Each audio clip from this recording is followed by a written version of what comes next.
Cumprimento mais uma vez a cada um com a santa e gloriosa paz do Senhor. Estou aqui para mais uma vez estar ministrando uma mensagem de Deus a cada um.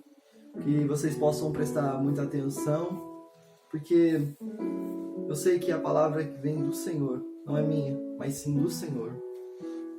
Quero convidar a cada um para abrir a Bíblia em Efésios 2, versículo 4 e 5. Mas Deus, que é riquíssimo em misericórdia, pelo seu muito amor com que nos amou, estando nós ainda mortos em nossas ofensas, nos vivificou juntamente com Cristo. Pela graça sois salvos. Irmãos, hoje eu vim aqui para falar um pouco sobre a graça. O que significa a palavra graça? Graça significa favor imerecido. É quando você recebe algo sem merecer, de graça, por livre e espontânea vontade. E qual foi a maior graça que a gente recebeu? Direito da vida eterna. Como a gente sabe, a gente conhece a história, sabe que quando Deus fez o homem, Adão, depois fez a Eva, Deus passou o seu mandamento a eles, deixou um só naquele momento, que não era para eles comer o fruto da árvore, do conhecimento do bem e do mal. E foi justamente isso que eles fizeram, induzidos por Satanás, como a gente sabe, que é a serpente, enganou eles e eles foram lá e comeram o fruto. Então, a partir daquele momento, Deus fala para Adão: maldito serás, do pó viestes e ao pó voltará.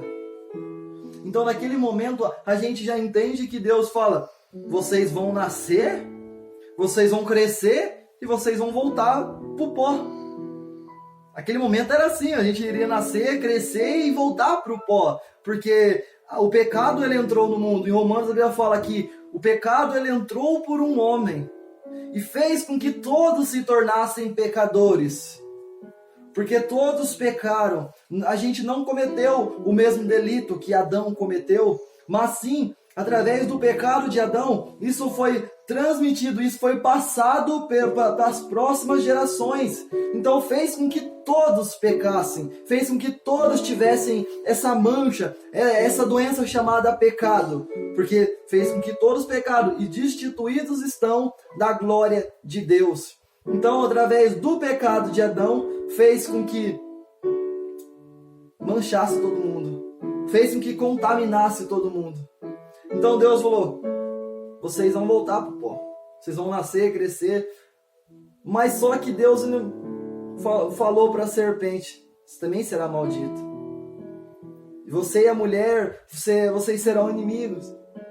Você e o que da mulher nascer, né? A semente da mulher, vocês serão inimigos. Você morderá o calcanhar, mas ele pisará na cabeça. Opa, Deus já está dizendo, mas ainda não é o fim. Eu tenho um plano para essa humanidade. Um plano além da imaginação dele, além da expectativa dele, além de tudo. Mas Deus continua. Então Adão vem, tem os filhos que são Caim e Abel, e como a gente sabe, Caim ele mata Abel por inveja. Então daí continua a geração, então Adão tem 7. Então já tem 2 caminhos, que são os filhos dos homens e são os filhos de Deus. A geração de 7 começa a crescer. Então vai vindo. Então Deus se ira com toda a humanidade. Fala: vou acabar com tudo isso de uma vez. Cansei deles, eles só pecam, eles só fazem maldade. Mas a Bíblia fala que Deus ele olhou do céu e viu um homem chamado Noé. Um homem que era diferente. Falou: não, mas eu vou deixar mais ele um pouquinho, porque ainda não é o fim. Então Deus fala para Noé: constrói uma arca, e Noé vai lá e constrói uma arca, e Deus manda o dilúvio, como todo mundo sabe, acaba com tudo, começa tudo de novo. e vem vindo, até que Deus chega mais uma vez a um homem chamado Abraão. E diz: Abraão, sai da tua parentela e vai para o lugar onde eu te mostrarei. Ali eu te multiplicarei, a sua geração será muito grande. Então Deus, ele faz uma aliança com Abraão.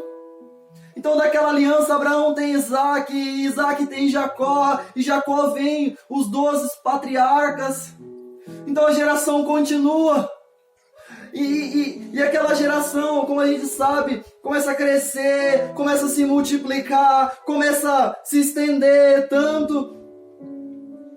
E a Bíblia fala que um pouco antes que eles desceram com 70, Jacó, mais 70 desceram para o Egito, porque José estava lá como governador e estava suprindo a fome do mundo, porque o mundo estava com 7 anos de fome, então eles descem para lá, para poder se alimentar. Então eles começam a habitar ali, na terra, se eu não me engano, de Gósen, e eles começam a habitar ali, e então eles começam a crescer e crescer. Então vem outro faraó que não conhecia José, e ele começa a maltratar o povo, ele começa a humilhar o povo, tem que fazer com que esse povo diminua, eles crescem muito, eles vão tomar nossa terra.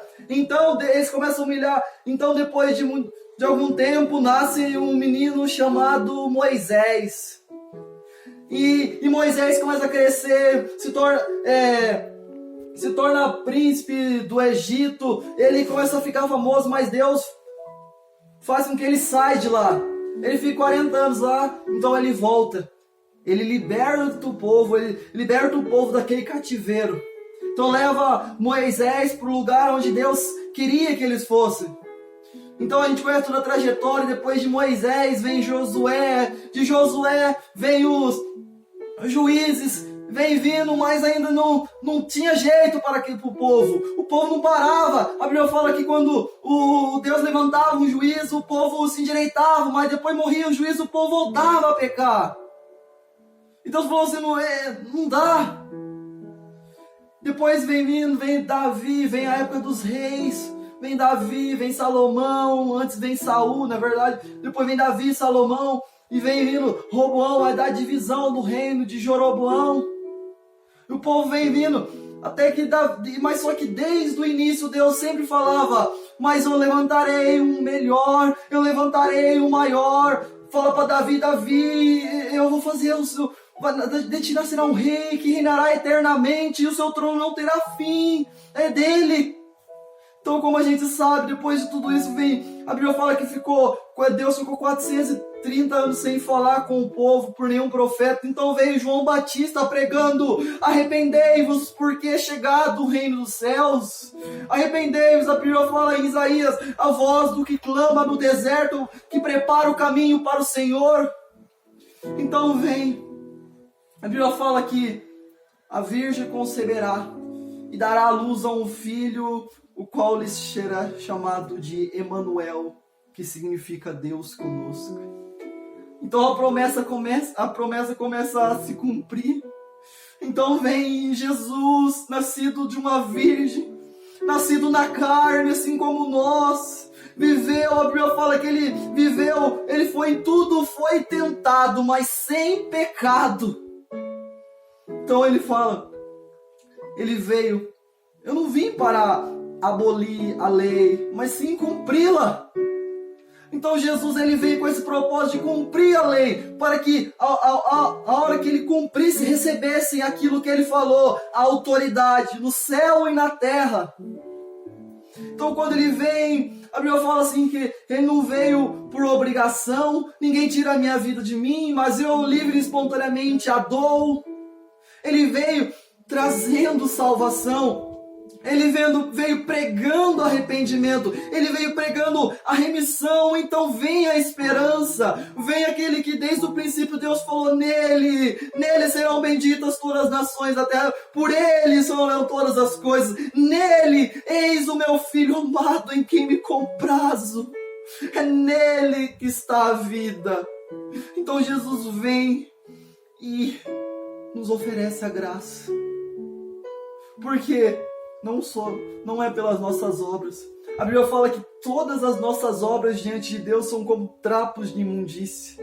Como eu disse, em Romanos fala, aonde abundou o pecado, fez com que todos tornassem pecadores, mas onde abundou o pecado, superabundou a graça. Jesus veio e fez, a Bíblia fala que aquela célula de dívida, ele pregou na cruz, ele rasgou com teu sangue, ele comprou para Deus povos, nações, línguas. Com teu sangue, a Bíblia fala que o véu foi rasgado e aquele que nos separava de Deus já não separa mais, porque Cristo, com Deus corpo, ele foi morto na cruz, Cristo, ele nos deu o livre acesso. Ele fala assim, quem quiser vir ao Pai, eu sou o caminho, eu sou a verdade e a vida. Agora vocês podem pedir o que quiser ao Pai no meu nome, que Ele vos concederá.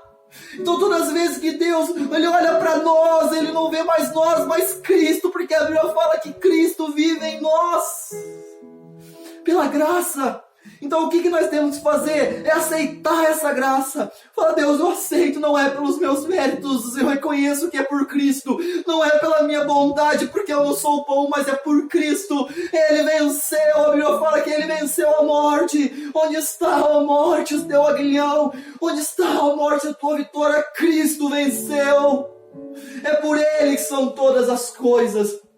Nele está a vida. Aceite essa graça, reconheça que é pelos méritos deles e não pelo seu. É pela graça.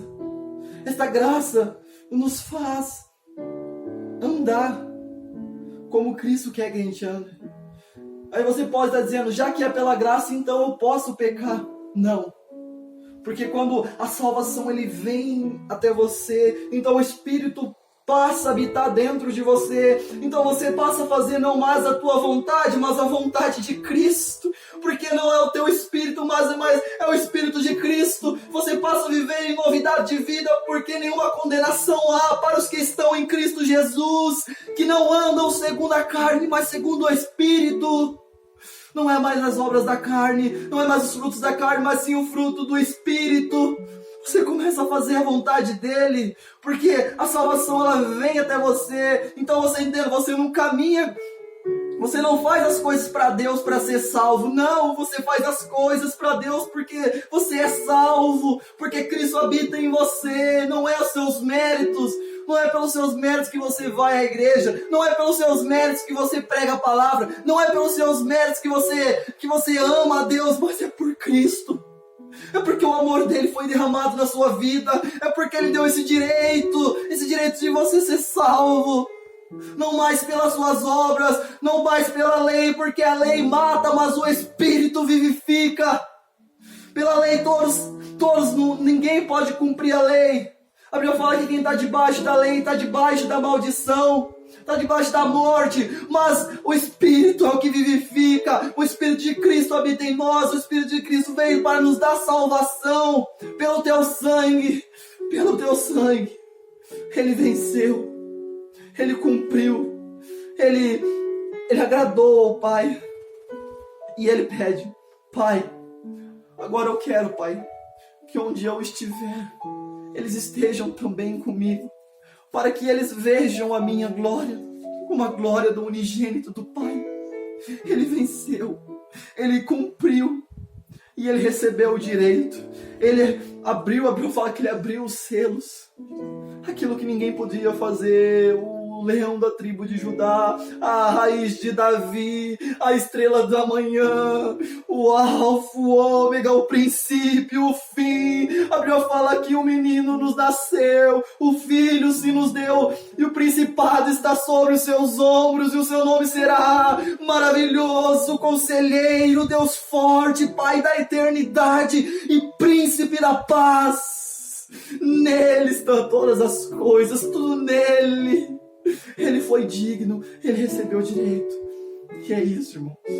Creia na salvação, confie nos méritos. O justo viverá da fé. É na fé em Cristo Jesus, confiando somente nos seus méritos. Tudo para Ele, por Ele, são todas as coisas. E é isso, irmão. É mais uma ministração daquilo que o Senhor colocou no meu coração. Falar sobre a graça, sobre a salvação é algo tão grande, exigiria muito tempo, mas ficaria muito tempo falando, então eu dei uma resumida para que os irmãos entendessem, para que os irmãos possam compreender um pouco. Se Deus permitir, eu estarei falando em outras oportunidades mais sobre isso, sobre a salvação, sobre a expiação, sobre a graça.